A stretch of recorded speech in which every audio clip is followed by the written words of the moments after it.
Assalamualaikum warahmatullahi wabarakatuh. A'udzu billahi minasyaitonir rajim. Bismillahirrahmanirrahim. Alhamdulillahirabbil alamin. Allahumma shalli wa sallim wa barik ala sayyidina Muhammadin wa ala alihi wa sahbihi ajma'in, amma ba'd. Materi kita hari ini adalah tentang penulisan alif di ujung kata.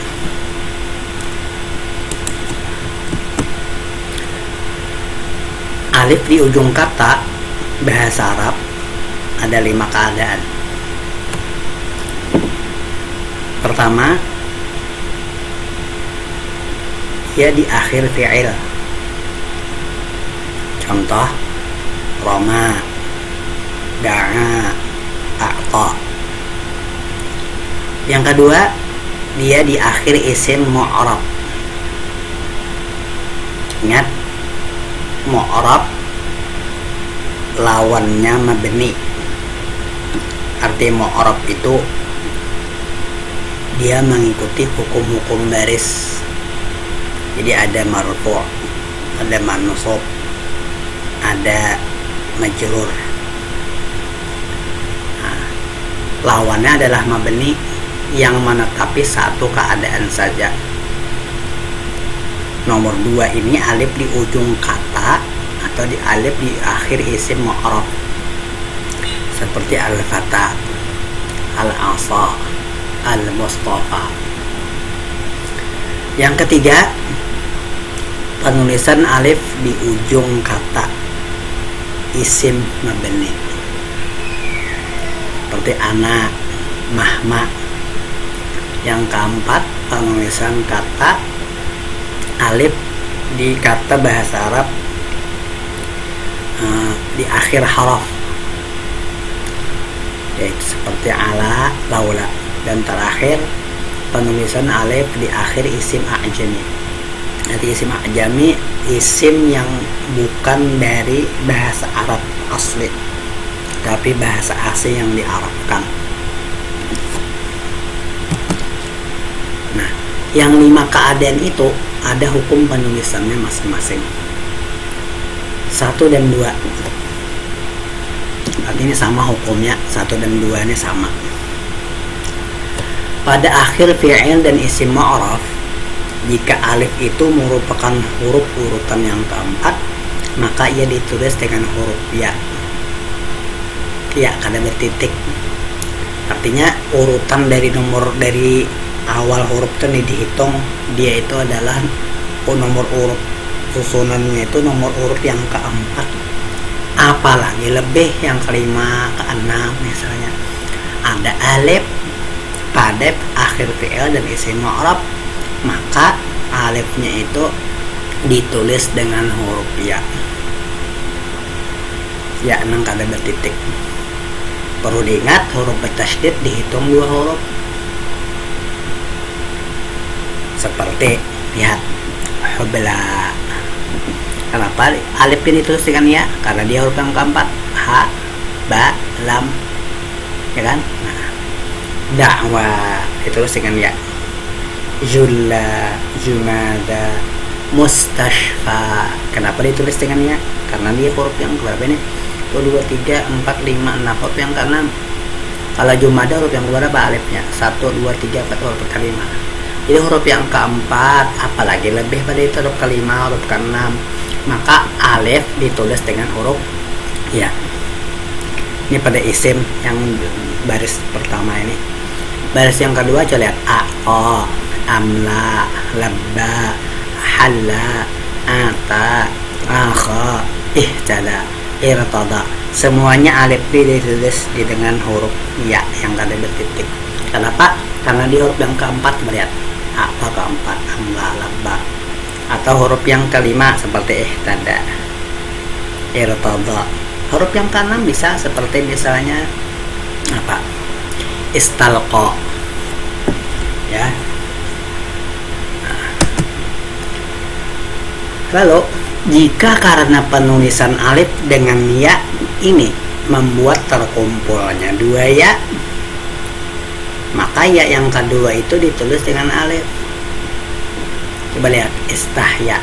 kan kaidah asalnya seharusnya dengan ya nih tulisnya, sebab dia huruf-huruf nggak berapa, 1, 2, 3, 4, 5, 6, nomor urut yang ke-6 urutannya si alif ini, maka kan kaidah yang tadi seharusnya dia ditulis dengan huruf ya juga. Nah, tapi karena terkumpul 2 ya, maka ya yang kedua itu ditulis dengan alif. Makanya istahya penulisannya sebagai alif. Ahya ada alif juga. Sajaya, Yahya, Tazayya, Zawaya, kelebihan tak salah. Raya, dunia. Nah, itu hanya saja kadang orang Arab menulis nama orang alam, Yahya, ngaran orang lah, Raya, tetap dengan 2 ya. Tetap nih kayak ini penulisan Yahya, Raya, untuk membedakan antara Yahya yang berarti hidup nih, Yahya yang artinya fi'il, Yahya yang fi'il, dengan Yahya yang ngaran orang. Raya dibedakan, Raya yang ngaran orang lawan Raya yang sifat artinya kenyang, kenyang minum. Kalau sifat kenyang minum pakai alif tulisannya, tapi kalau Raya ngaran orang tetap pakai ya dua. Itu jam. Jadi bila ya menulis Yahya ngaran orang harus ya-nya 2 begini.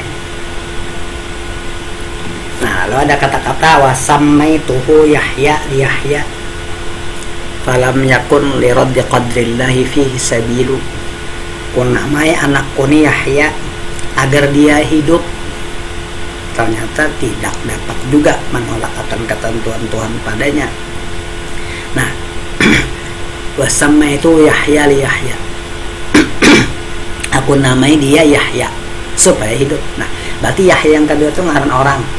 Nah, penulisannya berarti Yahya yang kedua itu dengan ini, ya yang pertama dengan ini. Nah, li Yahya agar dia hidup balik. Jadi ada perbedaan Yahya yang mana ngaran orang, nang mana nang ngaran apa, nang mana nang fi'il itu. Jadi supaya membedakannya itu.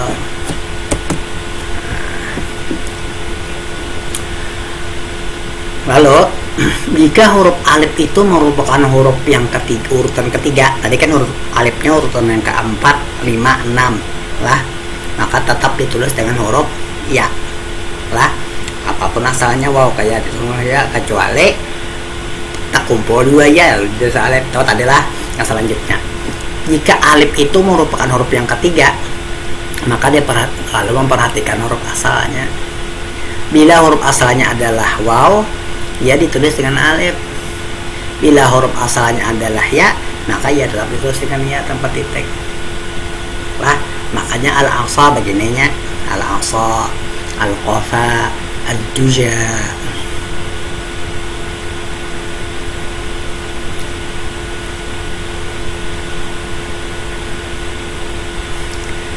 Duja nih tersalah bapak, nah ini tersalah, ini tersalah sertakan duja. Jadi 2 aja, al-asa, al-qafa.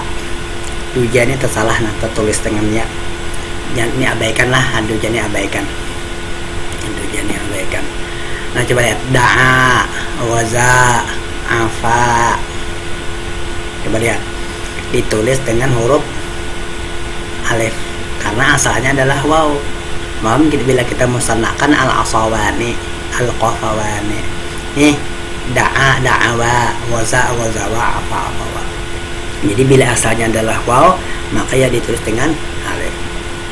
Nah, lalu bila huruf asalnya adalah ya, maka ya tetap ditulis dengan ya tanpa titik seperti al-fatah, al-hawa. Berguna karena bila kita musannakan al-fatayani. Nah, jadi ini berlaku apabila dia huruf yang ketiga. Perhatikan huruf yang ketiga ini dengan mengabaikan alif lam ta'rif lah. Alif lamnya dihitung. Alif lam ini dia akan dihitung. Jadi satunya mulai fa-nya nih, fa, ta. Ya, ini hitungannya alif lam jangan dihitung nih. Ini imbuhan. Nah, itu dalam isimnya. Nah, dalam PL pang Roma, coba lihat. Masya ada pakai ya bentar ngelak. Ini. Karena asalnya memang ya. Kalau kita mentasir Roma, Romaya, Romau. Masya, masyaya, masyau. Hada, hadaya, hadau. Nah begitu. Terus, nah kan ada dua ahli tata bahasa Arab, kan nahwnya kembali kepada dua biasanya, Basrah lawan Kufah.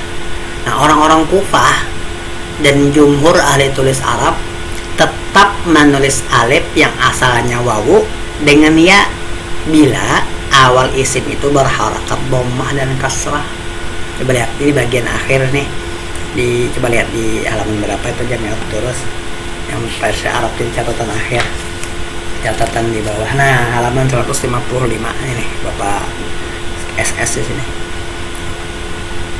Jadi jar orang Kufiyun dan jumhur itu Arab itu, apakah walaupun asalnya adalah waw, lah huruf yang ketiga nih isim asalnya adalah waw, tetap ditulis dengan ya bila awal isim itu berharakat dhammah dan kasrah.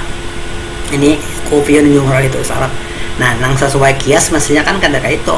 Nah, kita bicarakan tadi yang sesuai kias. Tapi ternyata jumhur ahli tulis Arab lebih memilih ini. Nah, sekarang paham kan mengapa ad-duha ditulis dengan begini huruf ya. Padahal dia asalnya waw nih. Duha yadhu dia waw. Makanya mau di tasniahkan duhawani bukan duhayani. Duhawani. Lalu ditulis dengan ya, kenapa? Nah, ini mengikut tata cara penulisan jumhur ulama dan orang-orang Kufah.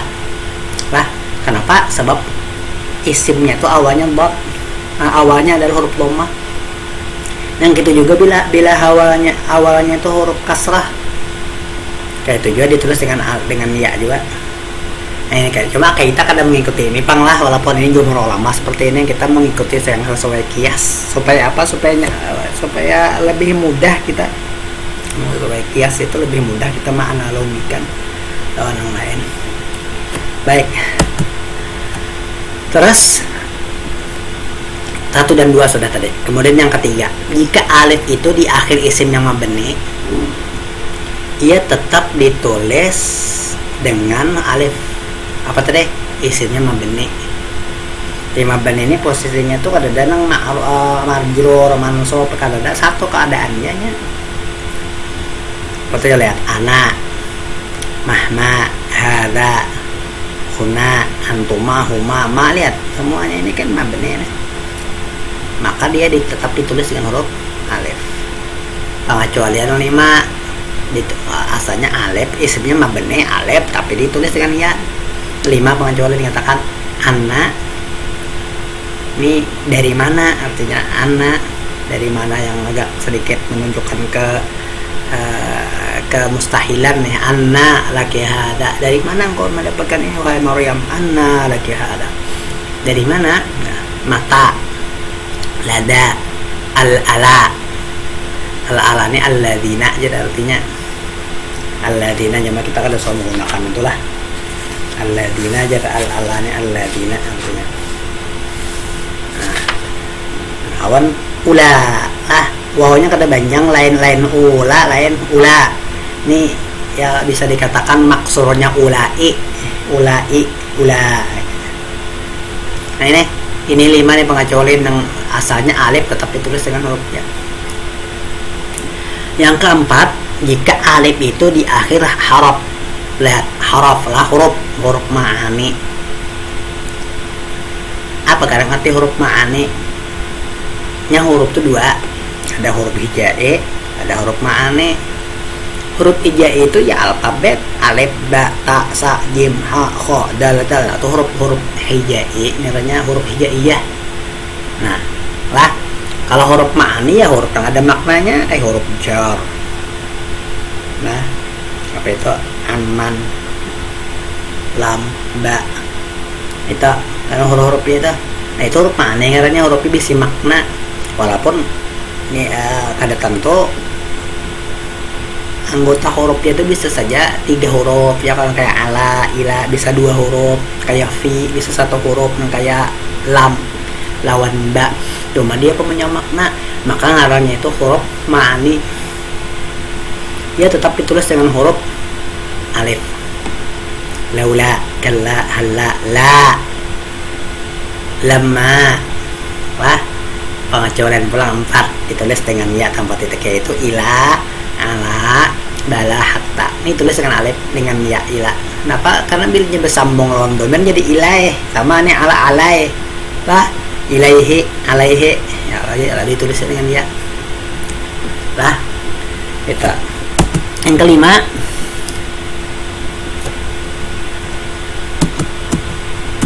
yang kelima nah kada tulis nomornya. Jika alif itu di akhir isim ajami, bukan isim yang asli dari bahasa Arab, makanya ditulis dengan alif. Lihat, Bura, Luqa, Lukas, Tamliha, Zulaykha, Buhaira, Qanta, Haifa, Babara, Musiqa, Aritmatika. Berarti ini adalah isim-isim yang dari bahasa lain Arab, kemudian diarapakan. Maka penulisannya itu pakai alif, kada boleh pakai ya. Bahasa asing isim ajam nih apa ya dia, misalnya kita nih apa, Samuda misalnya, Samuda, Martapura, Martabura, kada boleh tuh pakai ya, harus alif karena dia isim yang ajam, bukan isim bahasa Arab. Ini contoh lagi dah, aritmatika tadi lah.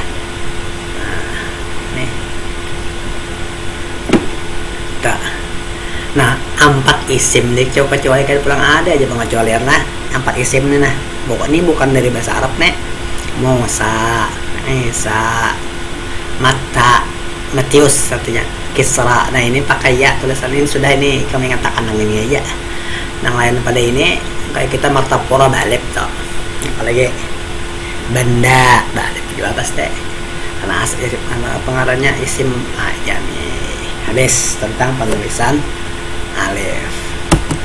Nah, terakhir pembahasan tentang al-waslu dan al-fasal, menyambung atau memisah.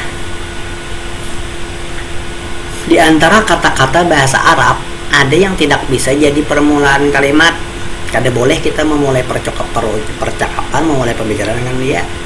Seperti damir-damir muttasil. Ya, ingatlah. Kita buka ka, antara damir muttasil. Kita buka ka. Kawalah kita memulai kata dengan ka-nya itu kada kawa. Kita kawa. Nah, itu kata-kata bahasa Arab yang tidak bisa dijadikan permulaan kalimat. Ada seperti damir-damir muttasil tadi. Nah, ada juga yang tidak bisa menjadi akhir kata, akhir bawa kap padanya itu kada boleh. Ada juga seperti huruf ma'ani yang strukturnya cuma satu huruf, seperti ka nang ini, ka nang seperti nah kanahri kal bahri, lam milik li zaidin, ba dengan ada tuh huruf aja, huruf ma'aninya nih. Nah, ini nih kaidah adalah ada kata-kata yang kada boleh memulai kalimat dengan dia, kemudian ada kata-kata yang kada boleh bawa kap padanya, itu adalah. Namun sebagian besar kata bahasa Arab boleh jadi permulaan kalimat dan boleh juga jadi akhir kalimat, bagian besar. Kata yang boleh jadi awal atau akhir kalimat, maka prinsip penulisannya harus dipisah kata per kata. Kada boleh dua kata ditulis bersambung menjadi satu kata. Ini lihat. Sambung. Apa ini? Wajib ditulis kata per kata secara terpisah berspasi. Jadi dhahaba, hasanun, ila, asode. Jadi satu prinsip lah, satu kata terpisah, satu kata terpisah, satu kata terpisah. Itu prinsip tak? Prinsip. Nah, lalu boleh kata D.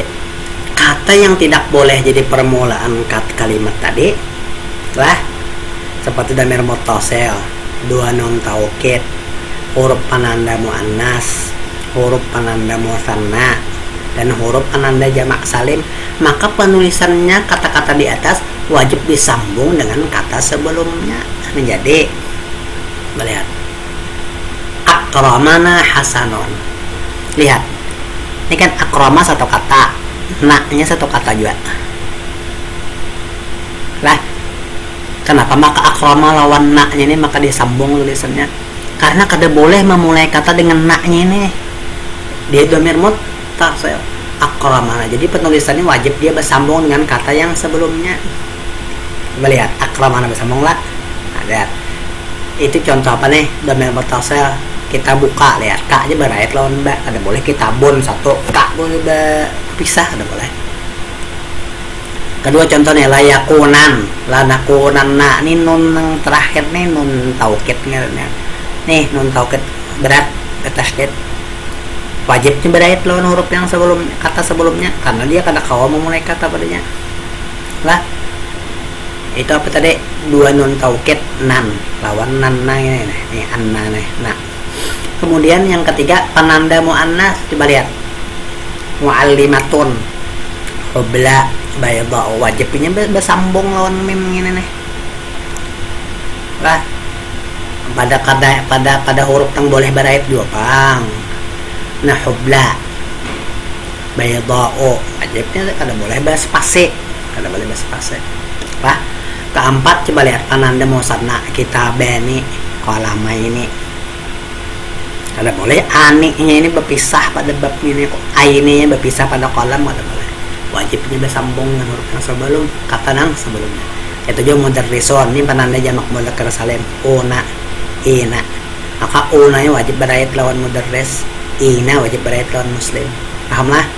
Terus yang kedua, kata yang tidak boleh menjadi akhir tuturan. Kata yang tidak boleh menjadi akhir tuturan, kada boleh bawa kaf padanya, adalah huruf ma'ani yang terdiri dari satu huruf saja, kaf, lam, ba, atau murokab mazji, lain majazilah mazji, artinya tarkib gado-gado. Ketiga, satuan yang tersambung dengan ratusan, dan zorob yang beridhofah kepada yang bertanwin, ini beberapa. Maka wajib ditulis bersambung dengan kata sesudahnya. Melihat lir rijale, lam satu kata, rijal satu kata, wajib bersambung karena kita kada boleh bawa kaf di lamnya nih. Coba lihat amanna bi rasulillah, coba lihat bi wajib bersambung dengan kata yang sesudahnya yang rasulillah, kada boleh bi berpisah, rasul berpisah pulang, karena kita kada boleh bawa kaf di ba-nya itu. Coba lihat ini ka pulang an-nahwu kal bahri, ka-nya ini wajib bersambung lawan bahar kata sesudahnya. Begitu, kada boleh berpisah ka sendirian, al-bahar sendirian. Ini apa tadi nih? Ini damir mutasal. Yang kedua nih muraqab masjid, hadra, mautu. Kada boleh hadra lawan mautu tuh di spasi kada boleh. Siba ini mestinya gen berait karena huruf ra banarai kada kawa pang hurufnya ini bersambung paksa kayak ini tetap, tapi jangan di spasi antara ra lawan mimnya jangan di spasi. Ketiga siba lawan waihe, ini bergabung. Karena kada boleh kita bermandak pada sip, ini kada boleh juga kita berwakaf pada hadar. Kayak ba'la, bakku, wakaf masjid, menulisnya ba'la bersambung lawan bakku, sama kada boleh berhenti di ba'al, harus di ba'la, bak berhenti di baknya ini, wakafnya.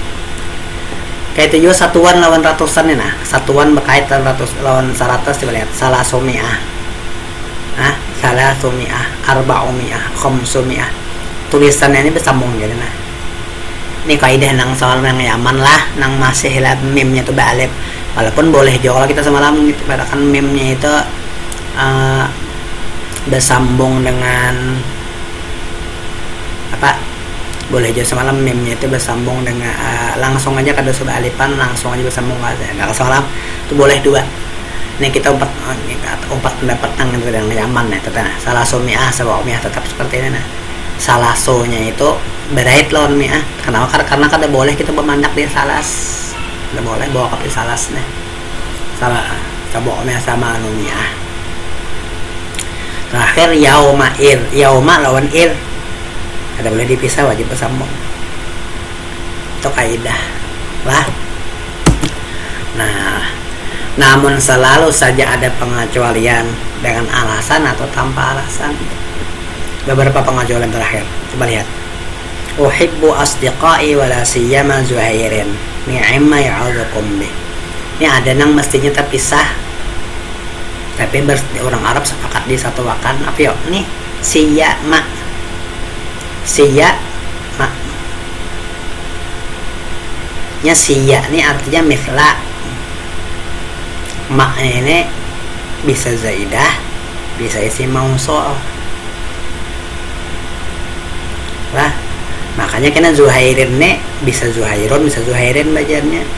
Bila maknya ini kita anggap isim mausul, maka Zuhairun ini bacaannya. Bila maknya ini kita anggap Zaidah, maka Zuhairin. Terserah dirimu aja. Kalau maunya lebih mudah Zuhairin bang, cuma maknya Zaidah aja. Jadi wala siya Zuhairin ay wala mithla Zuhairin. Maknya Zaidah nyaman banget ya Arabnya. Ada yang tadi wala siya maknya isim mausul, wala siya ay wala siya alladhi huwa Zuhair. Nah ini uhibbu ini kalau kita barisi Zuhairun, maka i'rabnya la siyal ladzi huwa Zuhairun. Maknanya si mausul. Tapi kalau kita barisi Zuhairin, maka i'rabnya la siya Zuhairin. Maknanya Zaidah aja, kada berfungsi. Kada berfungsi apa-apa, kada merubah makna, kada merubah baris. Panang nyaman kira-kira tak la siya Zuhairin ya salah aja, pokoknya dua-duanya boleh. Arti siya itu mithla lah. Jadi uhibbu asdiqai wala siyama Zuhairun atau wala siyama Zuhairin artinya aku menyukai kawan-kawanku semuanya. Tidak seperti Zuhair. Kenapa Zuhair lebih kusukai daripada kawan-kawan yang lain itu artinya kita biasanya menerjemahkan menjadi apalagi lah atau terlebih-lebih. Kita kayak itu biasanya menerjemahkannya. Baik, kita lanjut. Nah, kembali pembicaraan kita tadi. Penulisan siya lawan maknya ini orang Arab digabung sama ni'ma itu ni'ma dengan maknya ini pengecualian kita ikut ya. Nah kedua tola lawan ma innama lakinnama anma qalilin mimma ayyuma aynama. Ini dua kata semua nang orang Arab menulisnya sambung. Mislama wa sama hinama kullama. Kulla satu kata, ma satu kata juga. Nih yang masyhur mimman amman mimma amma fiman bergabung nulisnya ada alasan ada dua kata kayaknya maksudnya kita mengikuti aja lagi lah yuli alla. Nah tapi dengan syarat an ini an nasibah lil mudhari. Nah kayak itu juga illa in la dengan syarat in la nya innya itu adalah in syarutiyah jazimah. Itu juga kaila hadani ini boleh kaila bersambung boleh, berpisah juga boleh. Dua-duanya di Quran, contoh penulisan di Quran ada. Nah itulah sedikit terakhir daripada pembahasan kita nih, mengusulkan apa-apa yang terlewat sebenarnya di saraf 3 nih tasriful mustarak min asmaul af'al. Demikian yang dapat Bapak sampaikan. Wa akhiran wa sallallahu ala sayyidina Muhammadin wa ala alihi wa sahbihi wa sallam. Subhanakallahumma bihamdika asyhadu an la ilaha illa ant astaghfiruka wa atubu ilaik. Subhana rabbika rabbil izzati amma yasifun wa salamun alal mursalin walhamdulillahi rabbil alamin wallahu al-muwaffiq ila aqwamit thariq. Wassalamu alaikum warahmatullahi wabarakatuh.